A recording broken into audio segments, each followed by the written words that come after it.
La parole à Monsieur Albéric de Montgolfier pour le groupe UMP. Merci, merci.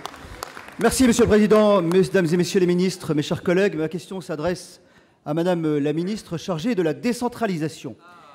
Et elle porte bien évidemment sur le projet de loi de réforme des collectivités et également sur ses conséquences sur nos budgets locaux. Puisque face aux multiples protestations dans les rangs de la majorité, mais également à l'approche de quelques échéances électorales, le gouvernement a décidé, lors du Conseil des ministres d'hier, de scinder le premier projet, en 3 textes qui portent respectivement sur les métropoles, sur les régions et sur les solidarités territoriales. Ce saucissonnage du texte sur la décentralisation est critiqué sur de nombreux rangs, y compris par le président de la commission des lois, que je vois ici, et je le cite, qui dénonçait dès le premier projet un objet législatif allant dans tous les sens et accordant des compétences à géométrie variable. Et qui a regretté, Monsieur le Président, sur ces bancs la semaine dernière, ce découpage.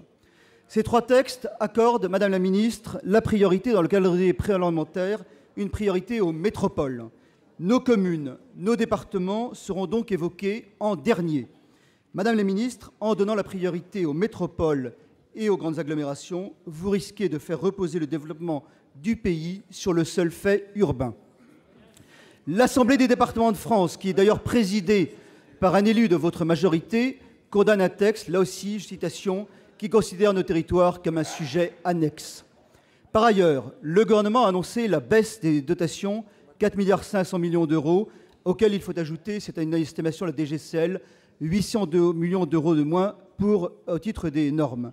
Un groupe de travail du comité des finances locales s'est d'ailleurs réuni au Sénat ce matin pour évoquer cette question. Mais comment répondre à cette question de la baisse des dotations alors même que nous ne connaissons pas à ce stade les futures compétences? Comme l'a très justement souligné Éric Doligé, mon voisin aujourd'hui, le premier texte à étudier aurait dû être celui de la clarification et de la simplification des compétences. Alors que les élus locaux avaient condamné, c'était le cas dans les États généraux de la décentralisation, avaient condamné la complexification croissante des textes, quelle est la cohérence du séquençage de cette nouvelle réforme? Comment nos concitoyens, comment les élus peuvent-ils comprendre les annonces multiples, parfois contradictoires du gouvernement? Quel est enfin le calendrier exact de la réforme de ces textes et en particulier le calendrier de l'examen du dernier texte qui sera consacré aux communes et aux départements? Madame la ministre, je crois que les élus ont besoin de clarté. Merci. Madame Anne-Marie Escoffier, ministre chargée de la décentralisation.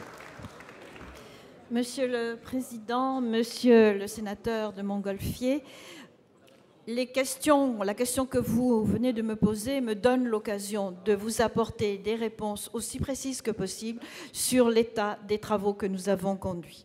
D'abord, peut-être préciser que la volonté du gouvernement, une volonté affirmée, déterminée, c'est d'aller vers un texte qui soit un texte de clarification, un texte d'efficacité, un texte de maîtrise des dépenses.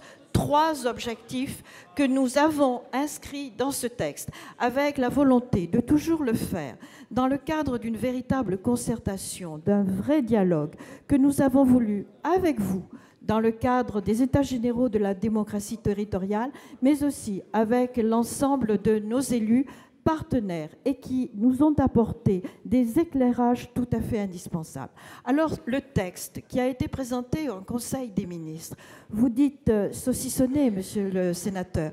Non, je ne reprendrai pas le mot. Je dis que nous avons un texte unique, un texte qui est un vrai pacte, un pacte de la démocratie, un pacte de décentralisation et de réforme de l'action publique qui ne dissocie pas les collectivités territoriales de l'État, mais qui apporte cette cohérence indispensable pour que l'action publique tout ensemble ait un véritable sens pour les citoyens.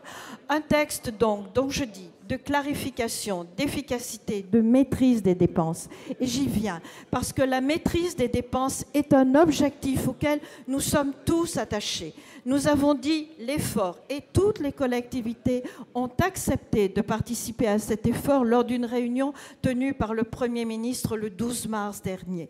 Une réunion au cours de laquelle nous avons inscrit les principes d'un pacte de confiance et de responsabilité, pacte que nous écrirons ensemble et qui permettra de mesurer dans les dotations comment faire les économies, qui doivent être des économies à hauteur de 1,5 milliard, c'est vrai, pour l'année 2014, repris en 2015. Un effort sur lequel nous essaierons de faire peser sur l'ensemble des collectivités territoriales, en veillant à ce que la péréquation serve l'intérêt des moins favorisés par rapport aux plus favorisés.